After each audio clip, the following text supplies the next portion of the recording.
আজি আমি বহুত সুখী কিয়নো আমাৰ বহুত বছৰ ধৰি আমাৰ বিটিয়াৰ অঞ্চলৰ বিভিন্ন শিক্ষানুষ্ঠানবিলাকত শিক্ষকৰ অভাৱ আছিল। অন্য জেগাৰ মই ভালকৈ নাজানো, কিন্তু মোৰ নিজৰ সমষ্টি ওদালগুৰি হায়াৰ ছেকেণ্ডেৰী স্কুলতে প্ৰায় 16টামান পোষ্ট খালী আছিল শিক্ষকৰ পদ, যাৰ ফলত আমাৰ শিক্ষা প্ৰদানত যথেষ্ট অসুবিধা হৈছিল। বিশেষকৈ বড়ো মিডিয়াম স্কুলত বিজ্ঞান আৰু অংকৰ শিক্ষক নাছিল, আৰু তেনেকৈ অভাৱৰ মাজতে আমাৰ স্কুলবিলাক খুব ভালকৈ চলা নাছিল।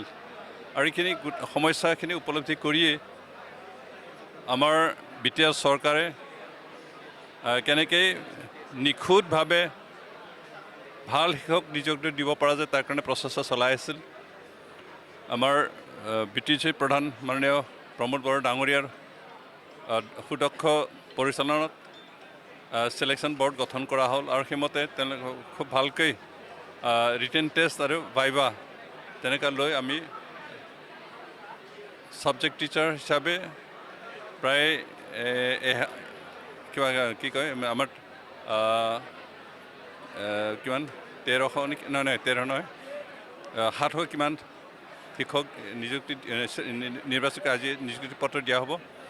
আৰু হাইস্কুলৰ কাৰণে আমি 1200 পোষ্টৰ এগেইনষ্টে শিক্ষক নিযুক্তি দিলোঁ। তাৰ ভিতৰত ছায়েন্স আছে, আৰ্টছ আছে, আৰু আমি সুখী যে অন্ততঃ 1300গৰাকী আজি নিযুক্তি পত্ৰ দিয়া হ'ল।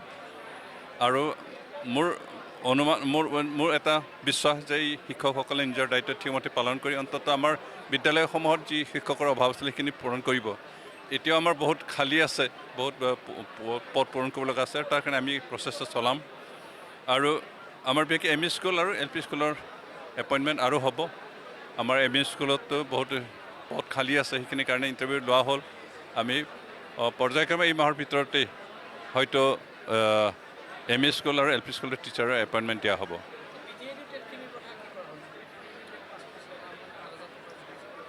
নাই, সেইখিনিৰ কিবা ৰেগুলাৰ কৰাৰ এটা প্ৰচেষ্টা চলি আছে।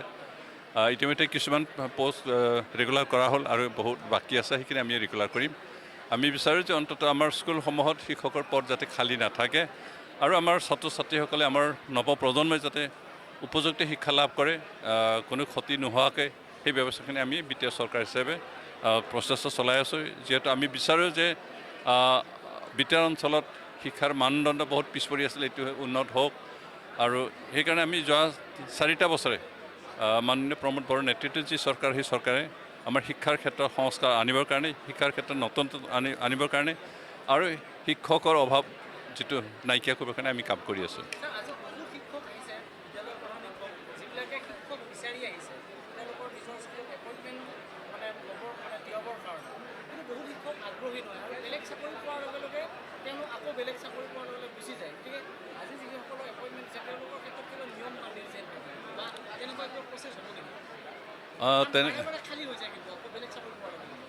আমাৰ তৰফৰ তেনেকৈ নিয়ম বান্ধি দিয়া নাই।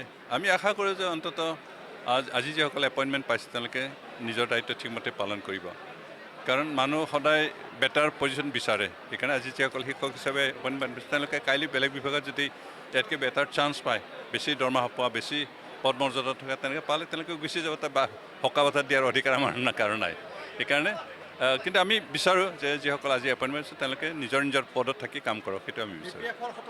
কেইদিনমান আমাৰ মাননীয় আগৰ প্ৰধান হাগ্ৰামৰ মহিলাৰে এটা কিবা কৰি আছে, ডাইলগ দি আছে যে UPPLৰ যি 4 বছৰীয়া চৰকাৰ, সেই চৰকাৰে কিন্তু গাখীৰ দিয়া নাই বুলি কৈ আছে। কিন্তু তেওঁলোকক 17 বছৰত কিমান গাখীৰ দিছিল, তাৰ তুলনাত আমি কিমান বেছি গাখীৰ দিছোঁ, এই কথা তেখেতে উপলব্ধি কৰা নাই। লোকক দোষাৰোপ কৰাত উস্তাদ, কিন্তু নিজৰ কি দুৰ্বলতা আছে, কি উইকনেছ আছে, কি ভুল আছিল, কি ত্ৰুটি আছিল, কিহৰ কাৰণে তেওঁ ডুবি গ'ল, সেই কথাকে এতিয়ালৈকে উপলব্ধ তেওঁ কৰা নাই। সেইটো তেখেতেহে জানিব। হাগ্ৰামাক সোধক তেখেতে কি খুৱাইছিল, কি দিছিল। আমি কিন্তু যিমান পাৰোঁ সমাজৰ উন্নয়নৰ কাৰণে, সমাজৰ অন্তঃগাঁথনিসমূহ উন্নয়ন কৰিবৰ কাৰণে, আৰু আমাৰ সমাজতে শান্তিপ্ৰিয়ভাৱে বিভিন্ন জাতি জনগোষ্ঠীৰ মাজত মিলা প্ৰীতিৰে থাকিব পৰা পৰিৱেশ, সেইখিনি আমি আনিছোঁ। আৰু সেইটোৱে আমাৰ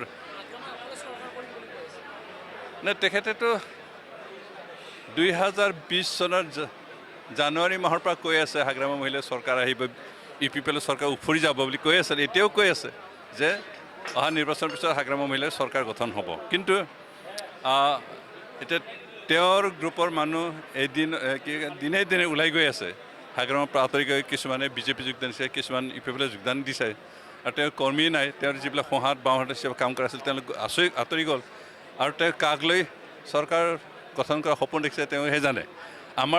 কিন্তু আমাৰ দৃষ্টিভংগীত, আমাৰ নজৰত হাগ্ৰামা মহিলাৰী কোনোদিন চৰকাৰত নাহে।